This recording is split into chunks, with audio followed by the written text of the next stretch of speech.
C'est QFD, c'est tout de suite, c'est maintenant, c'est sur Queasy et c'est Christophe Masson qui s'y colle.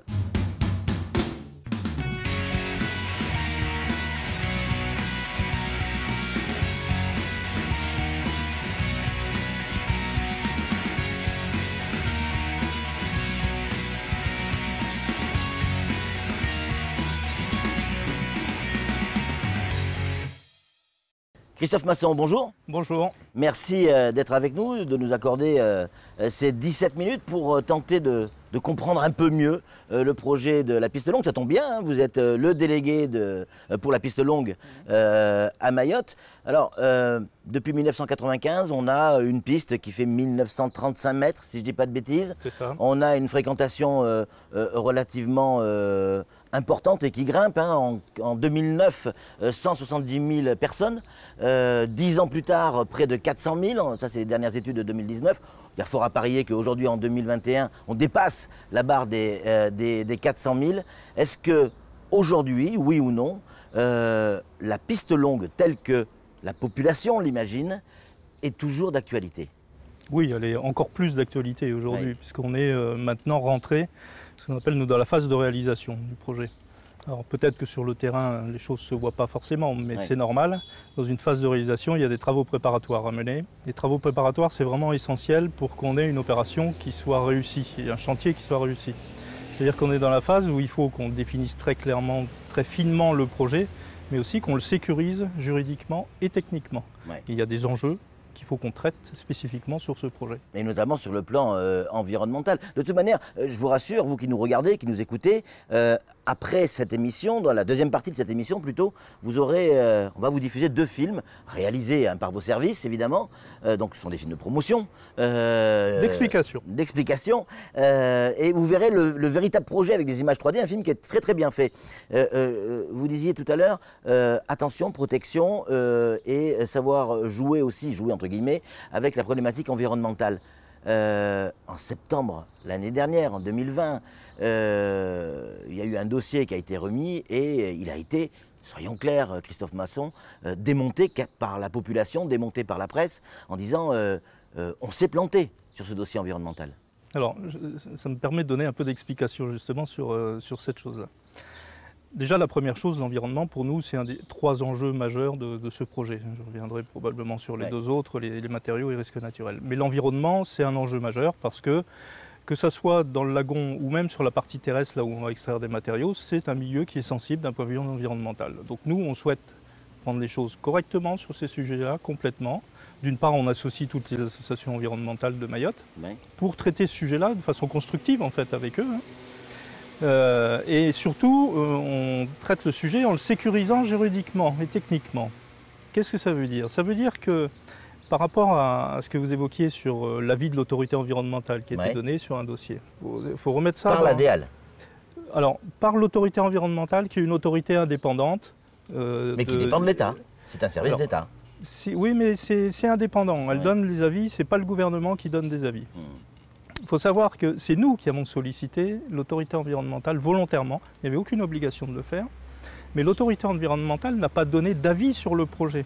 La question qu'on a posée, nous, à l'autorité environnementale, c'est qu'est-ce que vous voulez voir dans le dossier d'étude d'impact qu'on vous présentera mi-2022 et sur lequel, vous, autorité environnementale, vous aurez un avis à donner. Donc, qu'est-ce qu'a fait l'autorité environnementale? Elle a dit, voilà la liste de tout ce que je veux. Donc c'est apparu comme un dossier incomplet, mais c'était normal, puisque la question qu'on posait, c'est qu'est-ce que vous voulez voir? Il n'y a pas d'avis sur le fond.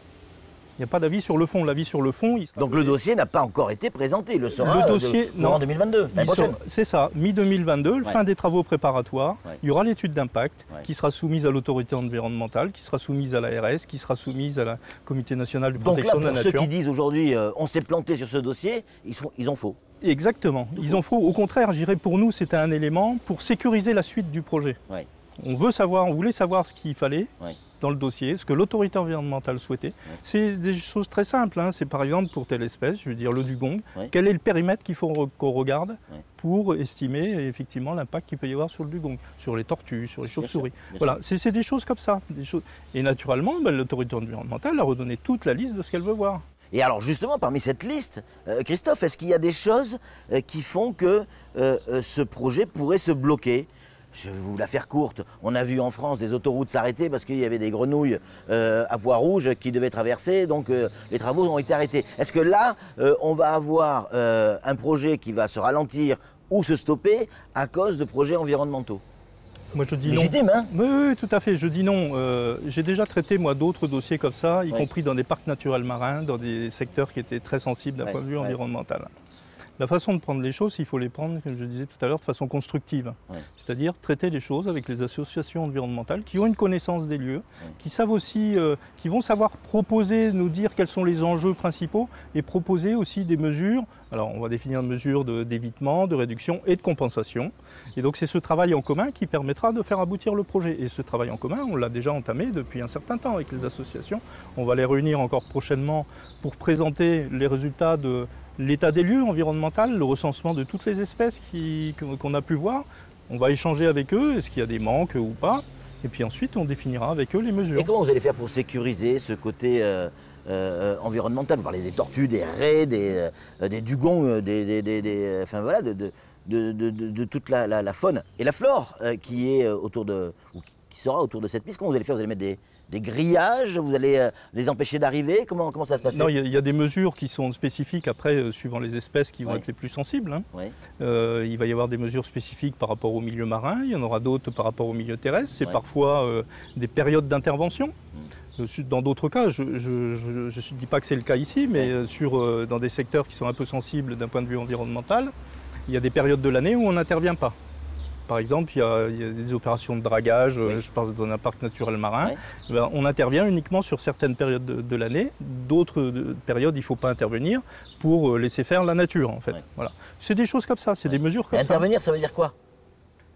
C'est-à-dire qu'on leur dit « Allez les enfants, il faut aller jouer ailleurs » Non, c'est pas ça. C'est que par exemple, il y a des périodes de reproduction. Il faut éviter ces périodes de reproduction, des choses comme ça. Après, mais ça se regarde espèce par espèce. Après, il y a, sur les aspects flore, on va dire, ça peut être aussi des reconstructions, des mesures compensatoires. C'est-à-dire qu'on prend un secteur où on va compenser finalement l'impact que l'on a fait en permettant le développement d'espèces qui sont aujourd'hui menacées. Il y a quelques semaines de ça, au moment où l'émission est diffusée, ça fera déjà quelques semaines, il y a eu un rapport qui est sorti, et ça mérite éclaircissement, et c'est aussi pour ça que vous êtes là. La piste, le projet de la piste longue serait déjà raccourci de 50 mètres. Info ou intox? Alors, nous avons mis à jour en fait ce qu'on appelle l'étude opérationnelle. Qu'est-ce que c'est l'étude opérationnelle? Ça consiste finalement à demander aux compagnies aériennes ce qu'ils envisagent à l'avenir pour desservir Mayotte, desservir en direct naturellement. Hein. Et donc, quels sont les avions qu'ils envisagent d'utiliser à l'avenir et comment ils vont évoluer. Parce qu'on va construire une piste en fonction des avions qui vont atterrir.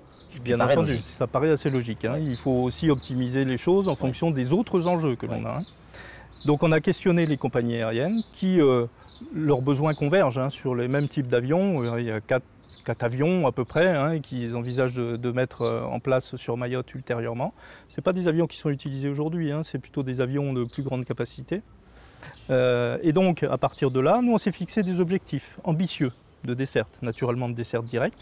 100% de passagers dans les avions, ce qui n'existe jamais, il n'y a jamais 100%. Possibilité de développement de fret. Et 4 vols perturbés par an au maximum, c'est-à-dire pendant la saison des pluies, 1 vol par mois.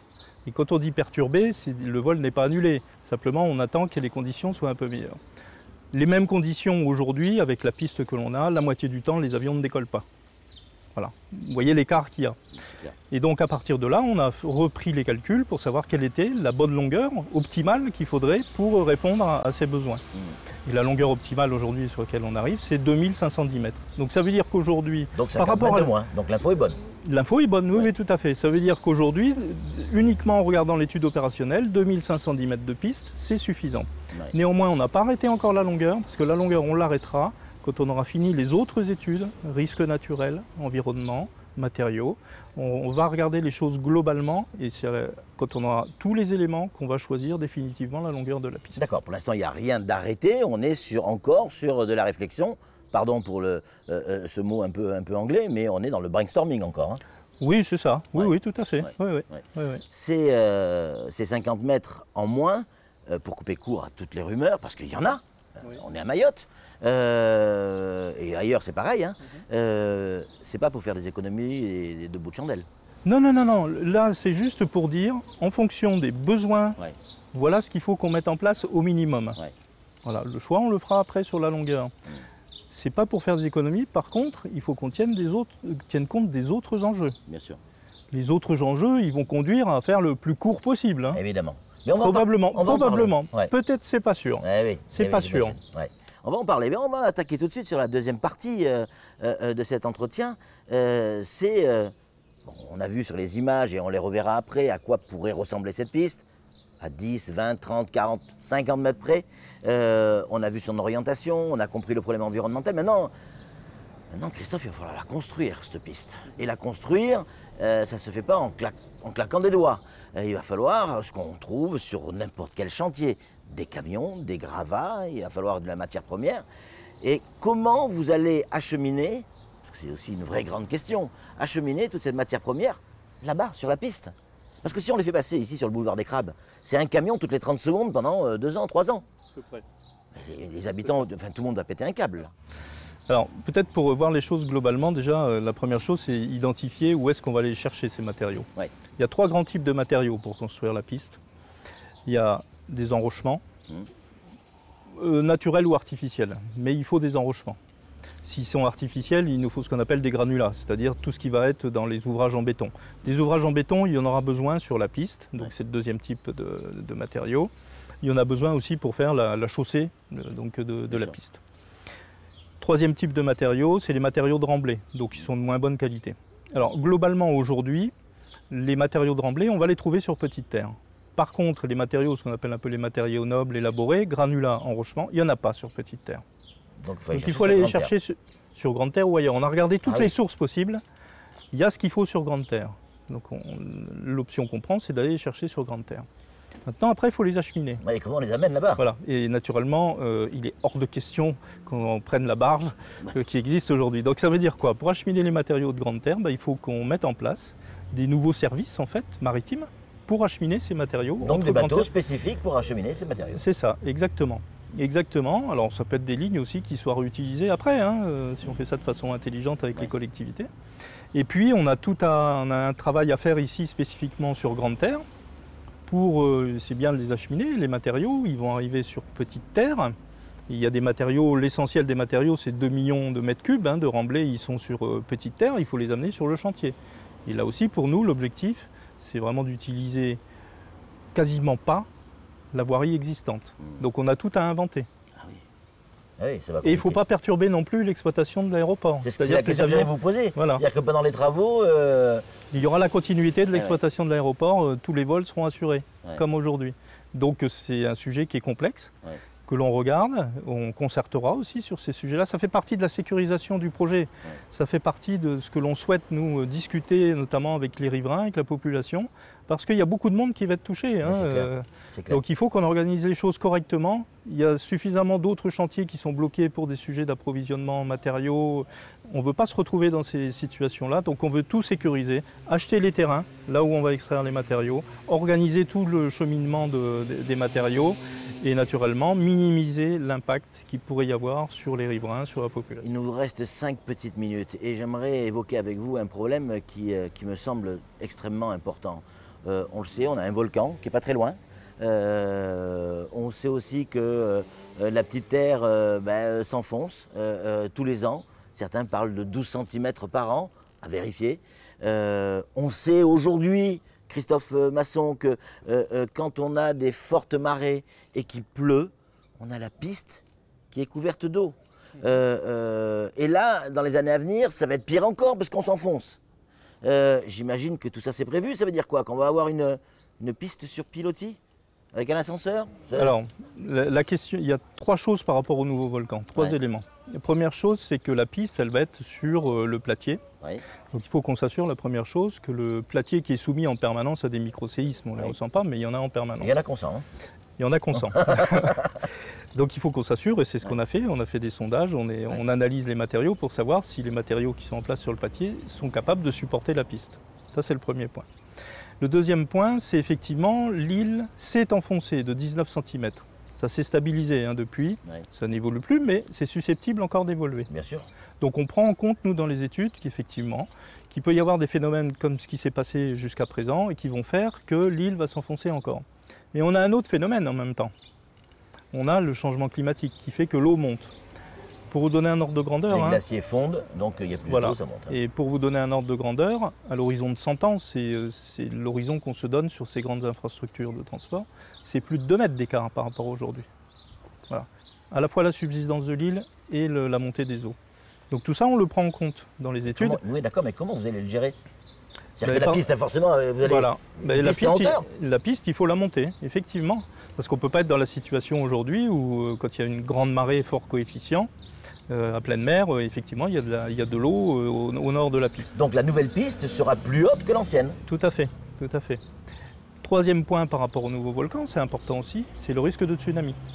Oui. Le risque de tsunami qui est lié à des effondrements sous-marins, en fait, hein, des flancs de Mayotte, et qui peuvent créer donc des effondrements d'un seul coup d'un gros volume de matériaux, qui créent une grosse vague qui arrive là aussi dans le même secteur. Hein, c'est le secteur le plus sensible hein, de Mayotte. Donc là, il faut qu'on dimensionne aussi la carapace que l'on met autour de la piste pour que la piste résiste à ces tsunamis. Et là, par contre, le sujet Quand vous pilotis, dites la carapace, c'est des gros enrochements. comme une digue, en quelque C'est ça, sorte, c'est une digue digue naturelle. C'est ça, tout Ouais. à fait. Sauf qu'il va y avoir une certaine force avec ces vagues, que ce soit les vagues, des houles Ouais, cycloniques, Il faut que ça résiste. ou les tsunamis liés au nouveau volcan. Il faut que ça résiste. Il faut que ça soit bien calibré au niveau hauteur pour qu'effectivement ça ne soit pas emporté. Ouais. Le sujet des pilotis, on l'a regardé, c'est une question qui a été posée. Le problème des pilotis, c'est justement par rapport à ces risques naturels. C'est que, si vous voulez, il faut que les vagues, y compris en cas de tsunami, passent dessous et ne viennent pas toucher la dalle en fait, de la piste. Pourquoi? Qu'est-ce qui se passe? Si l'eau vient toucher, il va y avoir une pression qui va faire monter la piste, et la piste, vous la retrouvez plusieurs centaines de mètres plus loin. C'est clair. Les différents événements, pour conclure cette première partie d'émission, les différents événements météorologiques qui sont passés dans les Caraïbes il n'y a pas si longtemps que ça, j'imagine que ça fait école ici. Oui, ça fait école. On en tient compte surtout dans la force en fait, de ces événements. Alors, il se trouve que sur Mayotte, il y a une certaine protection. En fait, les cyclones sont bien moins puissants que dans les Antilles. C'est une certaine protection en fait, de Madagascar. Néanmoins, on voit bien qu'avec le changement climatique, les choses évoluent et donc il peut y avoir une force plus importante. On en tient compte aussi, naturellement, dans nos études pour définir techniquement le projet. Avec votre accord, Christophe Masson, on va visionner ces 2 premiers films, parce qu'il y en aura d'autres, ces 2 premiers films qui ont été réalisés par vos services, en tout cas commandés par vos services, qui sont des films d'explication. J'ai pas dit de promotion, vous avez vu? Non, d'explication. Et si vous êtes d'accord, on va les commenter juste après. Mais d'abord, je vous invite à découvrir ces 2 petits films mis bout à bout, et on en parle juste après.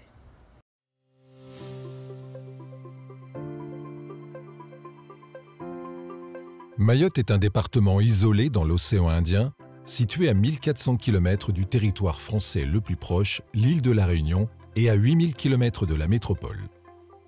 Dans cette configuration géographique particulière, la desserte aérienne joue un rôle majeur. Elle est la porte d'entrée de l'île. C'est elle qui garantit la continuité territoriale et la possibilité pour les Mahorais de se déplacer en métropole pour se former, travailler ou maintenir des liens familiaux et se déplacer vers d'autres pays. Toutefois, l'aéroport de Mayotte présente d'importantes contraintes. La longueur de sa piste, 1930 mètres, et la présence d'obstacles au nord de la plateforme ne permettent pas de garantir une desserte aérienne régulière et fiable par tout temps. Depuis 2016, avec l'arrivée d'avions long courrier de nouvelle génération, une liaison directe est proposée entre Mayotte et Paris.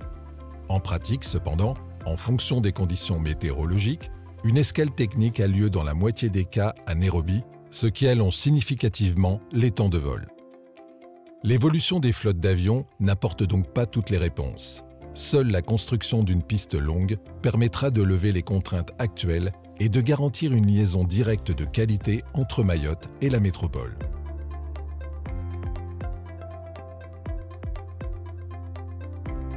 Adaptée aux avions long courrier et de grande capacité, la piste longue de l'aéroport de Mayotte permettra par tout temps les vols directs vers la métropole. Elle améliorera et fiabilisera durablement la desserte de l'île. Elle jouera un rôle essentiel pour le désenclavement de Mayotte et pour son développement économique.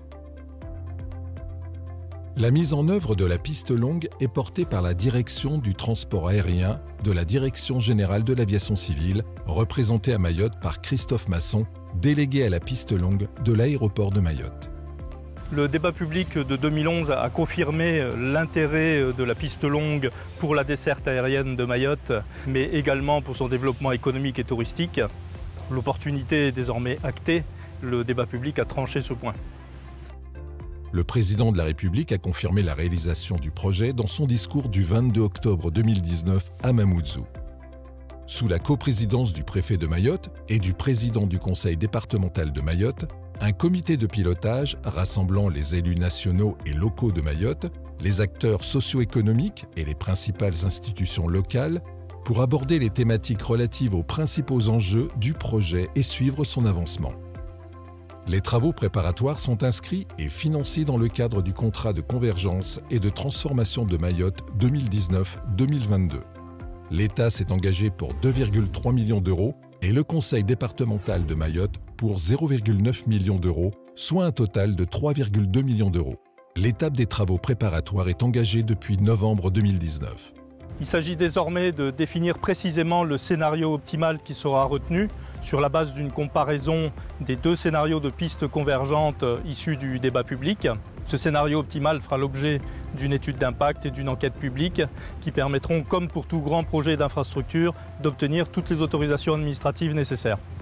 La définition du scénario optimal s'effectue sur la base de deux scénarios de pistes convergentes issus du débat public. Le scénario numéro 1 comporte deux étapes.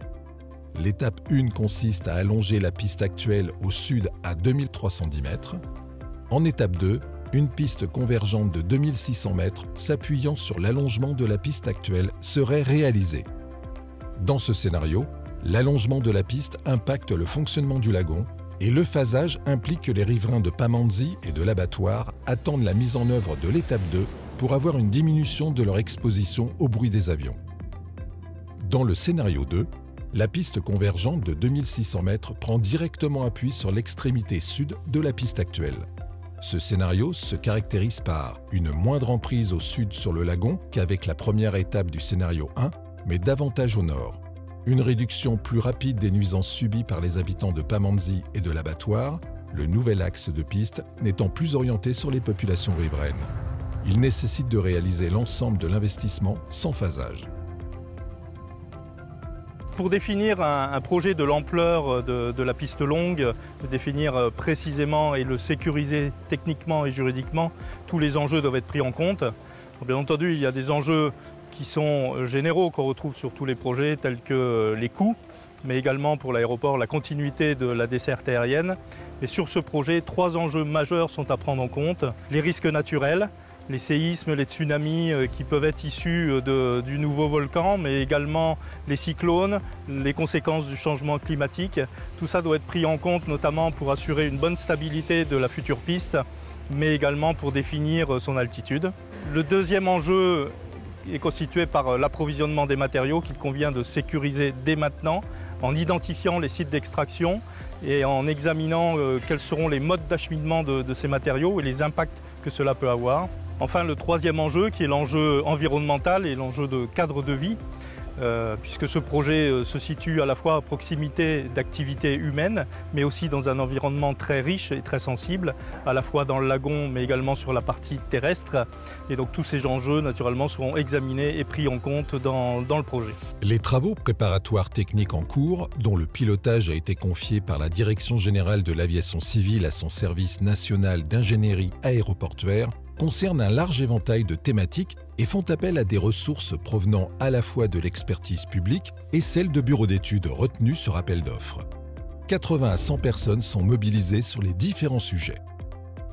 Comme pour tout grand projet d'infrastructure de transport, un dispositif d'information et d'échange sur ces travaux préparatoires est déployé par la Direction générale de l'aviation civile. Une garante a été désignée par la Commission nationale du débat public pour veiller de façon indépendante à la participation et la bonne information du public sur la piste longue de l'aéroport de Mayotte. La piste longue est pour les Mahorais et les Mahoraises. Il est donc tout à fait normal que la population mahoraise soit pleinement associée aux différentes décisions qui vont être prises tout au long de la réalisation de ce projet. Des temps d'échange et d'information auront lieu environ tous les 2 mois sur ce projet, avec la mise à disposition de différents outils, notamment film de présentation, dossier de présentation, mais également une lettre d'information bimensuelle, et également des stands itinérants et des réunions publiques qui auront lieu à la fois sur Petite Terre et sur Grande Terre. La maison du projet qui sera mise en service également au mois de septembre et qui sera un lieu d'incarnation du projet où les informations pourront être délivrées en permanence et où vous pourrez également échanger sur le projet. Je serai moi-même à disposition pour répondre aux différentes questions en permanence. Tous les détails de ces modalités, un formulaire d'expression ainsi que les coordonnées de la garante du dispositif, Madame Renée Aupetit, qui veille de façon indépendante à ce que chacun puisse s'informer et échanger, sont disponibles sur le site internet dédié à la piste longue à l'adresse suivante www.pistelongue-mayotte.fr.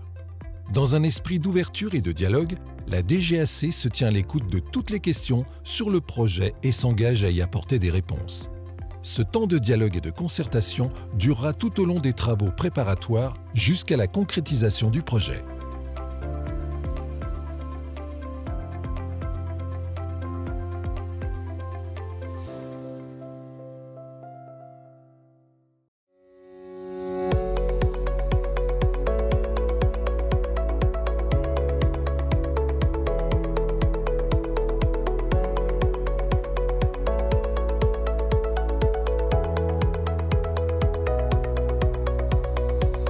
Des travaux préparatoires sont en cours pour déterminer les caractéristiques techniques de la piste longue de l'aéroport de Mayotte. Une étude opérationnelle a été réalisée dans ce but entre septembre 2020 et l'été 2021.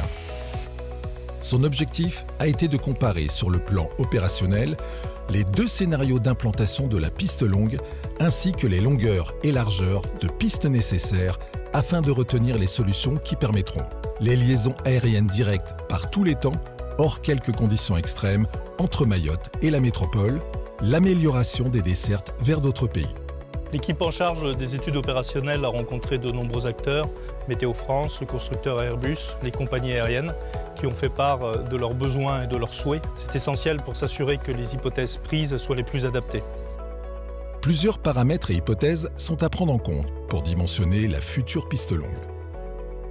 Il s'agit en particulier des conditions météorologiques des avions qui seront utilisés pour desservir l'île, de la distance nécessaire à leur décollage et de leur charge en passagers et en marchandises. Une partie de la flotte d'aéronefs prise en compte au moment du débat public étant désormais obsolète, l'étude actuelle prend en compte une flotte actualisée et elle intègre des avions de dernière génération comme l'Airbus A350-900 et le Boeing 787-9. La DGAC a fait le choix d'hypothèses météorologiques volontairement contraignantes. L'objectif est qu'il y ait dans l'avenir moins d'1 vol perturbé par mois en saison des pluies, soit un maximum de 4 vols perturbés par an. Ces 4 vols ne seraient pas annulés, mais devraient attendre des conditions plus favorables. À titre de comparaison, dans la situation actuelle avec la longueur de la piste de 1930 mètres, les conditions permettant des vols directs Mayotte Métropole par un Boeing 787-8 opéré par Air Austral, qui de plus n'est pas à pleine charge, ne sont remplies que la moitié de l'année. En considérant la flotte d'aéronefs retenue aujourd'hui et son évolution prévisible, l'utilisation des avions avec le plein de passagers, l'objectif de développement du fret aérien et des hypothèses météorologiques volontairement contraignantes, la longueur de piste pour répondre aux besoins est de 2510 mètres. L'étude opérationnelle, en tenant compte des évolutions des techniques aéronautiques, a permis d'optimiser les caractéristiques du remblai sur lequel viendra se positionner la piste longue. Le remblai portant aura ainsi une largeur de 150 mètres contre une largeur de 210 mètres proposée lors du débat public de 2011 et une longueur optimisée de 2690 mètres, supportant la piste des 2510 mètres. Un taxiway, voie de circulation permettant aux avions d'accéder à la piste longue, sera nécessaire. Il sera construit dans le prolongement du taxiway existant et perpendiculairement à la future piste. L'approfondissement de l'analyse des 2 scénarios de pistes convergentes issus du débat public a complété l'étude opérationnelle. Ce travail oriente aujourd'hui vers un scénario préférentiel. L'étude opérationnelle montre que le prolongement de la piste actuelle vers le sud sur une longueur de 400 mètres, qui correspond à la première étape du scénario 1, n'a plus d'intérêt, car il était calibré pour des aéronefs, notamment le Boeing 777-200 LR, qui ne sont plus utilisés à Mayotte aujourd'hui et que les compagnies aériennes rencontrées ne souhaitent plus utiliser pour desservir l'île. En conséquence, l'étape 1 du scénario 1, qui prévoyait ce prolongement vers le sud, n'a plus de justification opérationnelle. Le scénario 2, qui prévoit la réalisation d'une piste convergente directement prenant appui sur l'extrémité sud de la piste actuelle, semble préférable au scénario 1 en 2 étapes. En première approche, le scénario 2 présente, du point de vue environnemental, moins d'impact sur le fonctionnement hydraulique du lagon, l'allongement de la piste actuelle prévu dans le scénario 1 ayant des effets très négatifs sur la circulation des eaux.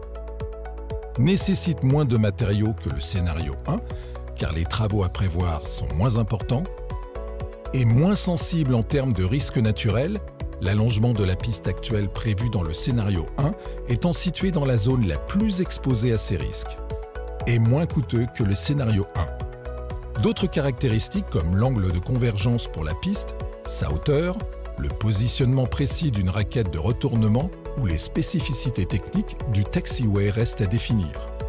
Les choix finaux sur l'ensemble des grandes caractéristiques de la piste longue seront effectués au regard des résultats des autres études, environnement, risques naturels, matériaux, socio-économie, qui seront présentés dans la suite des travaux préparatoires.